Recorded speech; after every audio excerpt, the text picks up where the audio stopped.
स्वागत आहे तुमचं आपल्या या यूट्यूब चॅनलवर। तुम्ही जर या चॅनलवर नवीन असाल तर सबस्क्राईब करायला विसरू नका।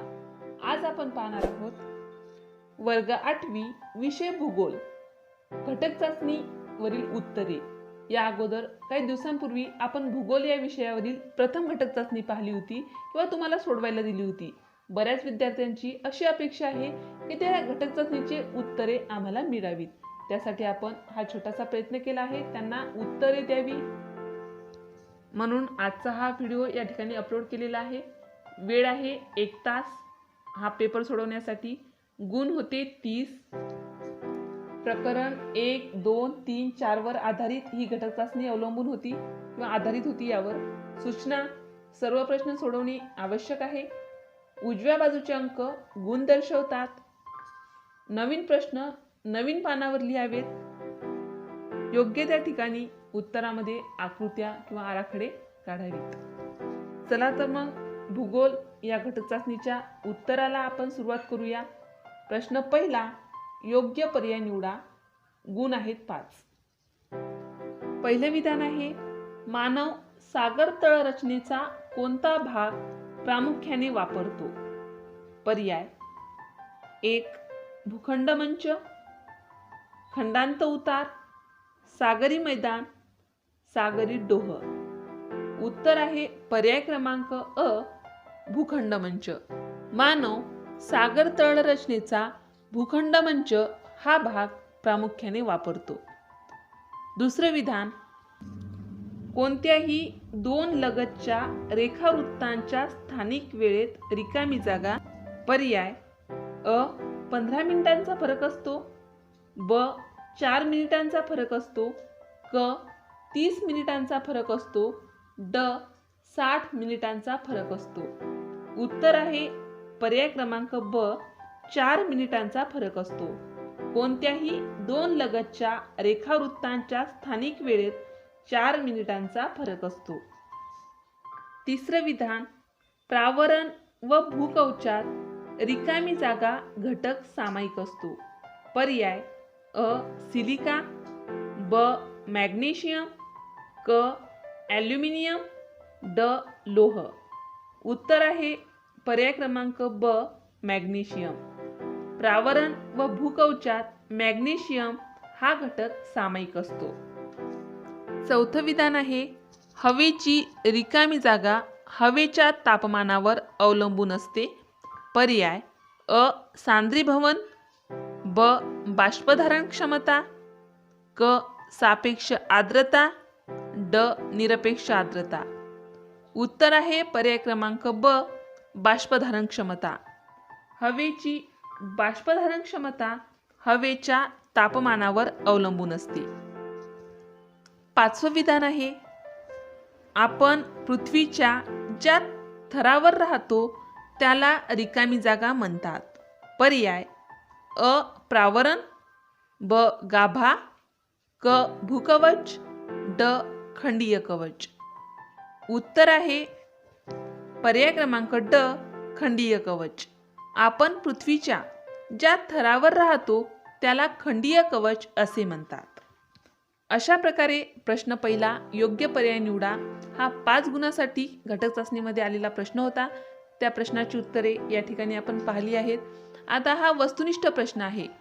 घटक चाचणी असो पेपर असो, आपण जेव्हा लिहितो तेव्हा वस्तुनिष्ठ प्रश्न लिहिताना प्रश्न क्रमांक टाकावा, उपप्रश्न असेल तर उपप्रश्न लिहावा आणि जो प्रश्न आहे तो प्रश्न वस्तुनिष्ठ प्रश्नामध्ये लिहिणे आवश्यक आहे। उत्तराला व्यवस्थित अंडरलाईन करावी, बॉक्स करायचा असेल तर बॉक्स करावा।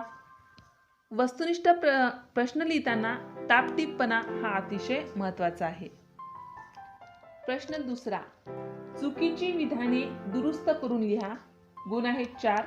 2 विधाने दिली आहेत। एका विधानासाठी 2 गुण आहेत। पहिलं विधान आहे, खंडीय कवच हे सिलिका व मॅग्नेशियम यांचे बनले आहे। उत्तर चूक। आता हे विधान आपल्याला दुरुस्त करून लिहायचं आहे म्हणून दुरुस्त विधान, खंडीय कवच हे सिलिका व ॲल्युमिनियम यांचे बनले आहे। विधानामध्ये काय होतं, सिलिका व मॅग्नेशियम, परंतु खंडीय कवच त्याचे बनले आहे का, तर नाही, म्हणून हे विधान चूक आहे. दुरुस्त विधान काय आहे, खंडीय कवच हे सिलिका व ॲल्युमिनियम यांचे बनले आहे.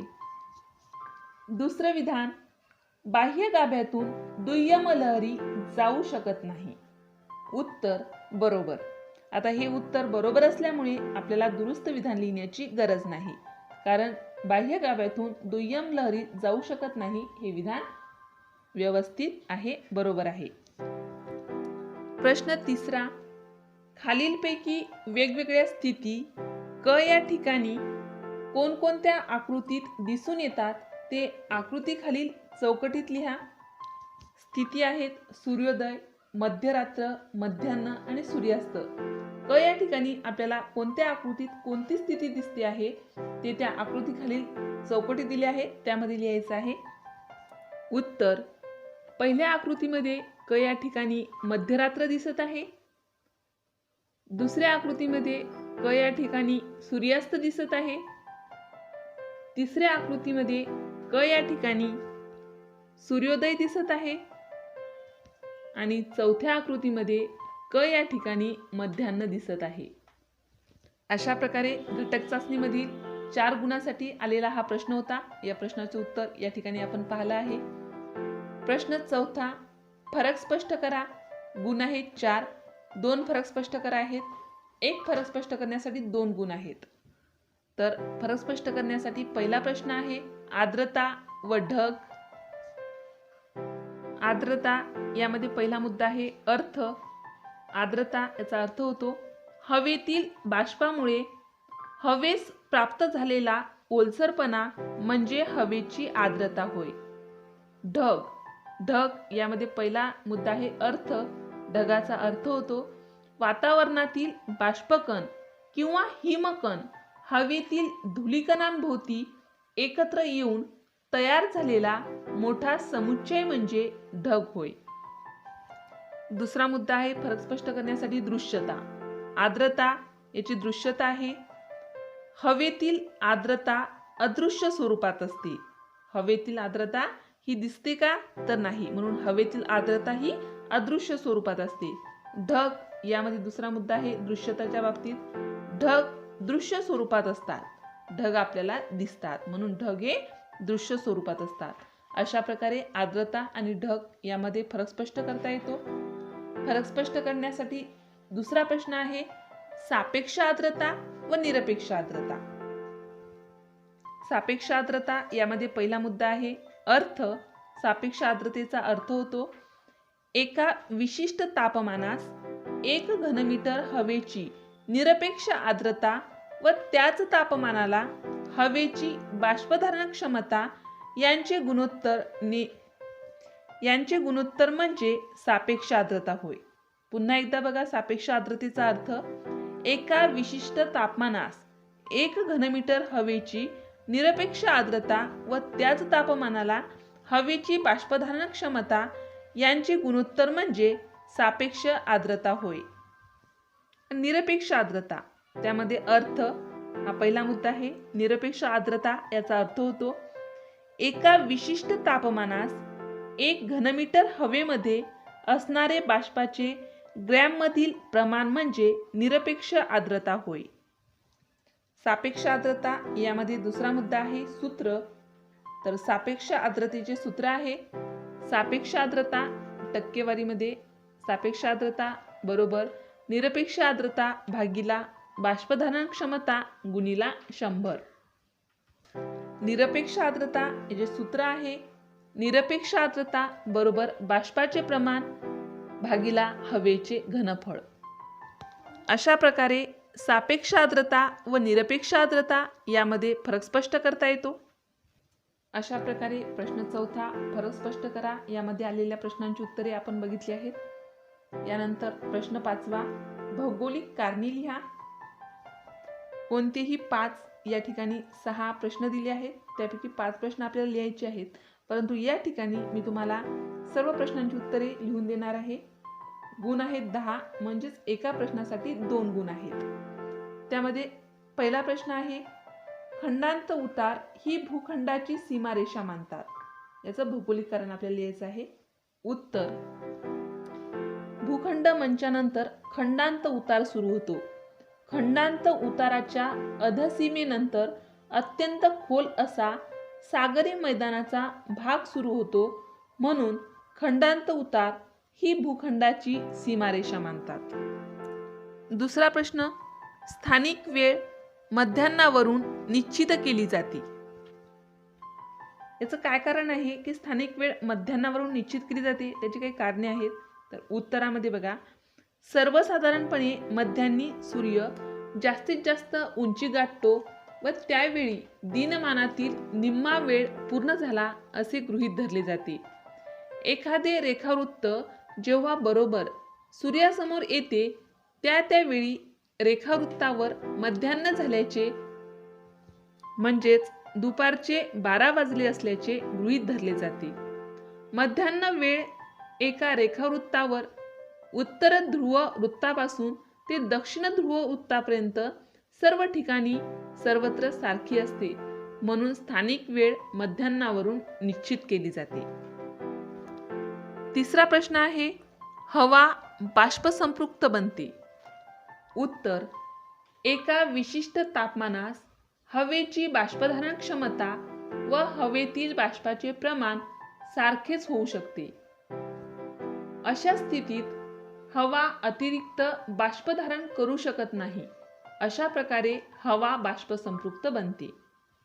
चौथा प्रश्न आहे, चुंबकावरणामुळे पृथ्वीचे संरक्षण होते. चुंबकावरण असते त्यामुळे पृथ्वीचे संरक्षण होते. त्याचं उत्तर आहे, पृथ्वीच्या सभोवताली असणारा ओझोन थर सूर्यापासून उत्सर्जित होणारी अतिनील किरणे शोषून घेतो, त्यामुळे पृथ्वीचे रक्षण होते. पृथ्वीच्या भोवती असणाऱ्या चुंबकावरणामुळे सौर वातांमधून वाहणारे भारित कण ओझोन थरात प्रवेश करू शकत नाहीत व त्यामुळे ओझोन थराचे रक्षण होते. अशा प्रकारे चुंबकावरणामुळे पृथ्वीचे संरक्षण होते.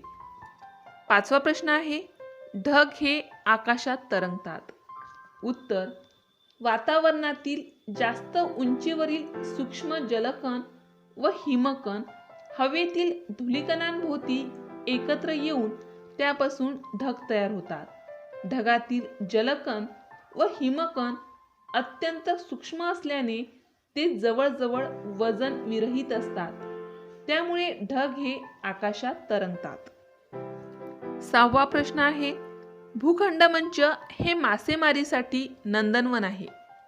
उत्तर भूखंड मंच हा सागर तळाचा उथळ भाग आहे, त्यामुळे भूखंड मंचापर्यंत सूर्यकिरण पोचतात. परिणामी भूखंड मंचावर शेवाळ, प्लवंग यांची मोठ्या प्रमाणात निर्मिती होते. शेवाळ, प्लवंग हे माशांचे खाद्य असते, त्यामुळे भूखंड मंचावर मोठ्या प्रमाणात मासे आढळतात.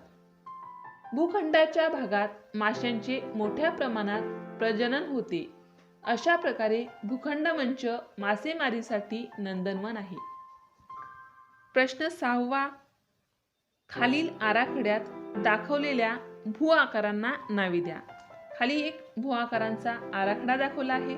त्या भू आकारांना व्यवस्थित आपल्याला नाव द्यायची आहेत. 3 गुण आहेत. त्या आराखड्यासंबंधित 3 प्रश्न दिले आहेत. प्रत्येक प्रश्नाला 1 गुण आहे. पहिला प्रश्न आहे, आराखड्यांना नावे द्या. तर आराखड्यांची नावे आहेत, सागरी डोह, सागरी पर्वत, सागरी पठार, सागरी गर्ता, खंडांत उतार, भूखंड मंच. अशा प्रकारे दिलेल्या आराखड्यात भू आकारांना योग्य ती नावे देता येतात. दुसरा प्रश्न, वरील आराखड्यातील कोणती भूरूपे सागरातील अतिखोलीच्या संशोधनास उपयुक्त आहेत? उत्तर वरील आराखड्यातील सागरी पठार व सागरी गर्ता ही भूरूपे सागरातील अतिखोलीच्या संशोधनास उपयुक्त आहेत. तिसरा प्रश्न, कोणती भूरूपे सागरी सीमांचे संरक्षण व नौदलाच्या तळ उभारणीस योग्य आहेत? उत्तर भूखंड मंच हे भूरूप सागरी सीमांचे संरक्षण व नौदलाच्या तळ उभारणीस योग्य आहेत. अशा प्रकारे आपण वर्ग 8वी विषय भूगोल यावर जी घटक चाचणी घेतली होती त्या घटक चाचणीची उत्तरे या व्हिडिओमध्ये अभ्यासली आहेत, पाहिली आहेत। असेच विविध प्रकारचे काही व्हिडिओ तुम्हाला आवश्यकता वाटल्यास जे आम्ही अपलोड केलेले नाहीत त्याविषयी तुम्ही कमेंट बॉक्समध्ये सांगा की तुम्हाला हा व्हिडिओ पाहिजे, कशा संबंधित पाहिजे।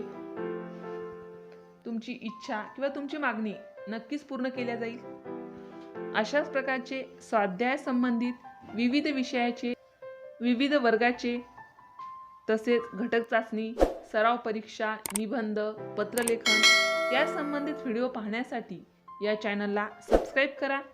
आमचे हे व्हिडिओ लवकरात लवकर तुमच्यापर्यंत पोहोचण्यासाठी बाजूला दिलेल्या बेल आयकॉन बटनवर क्लिक करा। तुम्हाला जर हा व्हिडिओ आवडला असेल तर लाईक करा, मित्रमैत्रिणींमध्ये शेअर करा। काही समस्या असतील, काही अडचणी असतील तर कमेंट करा। हा व्हिडिओ शेवटपर्यंत पाहिल्याबद्दल धन्यवाद।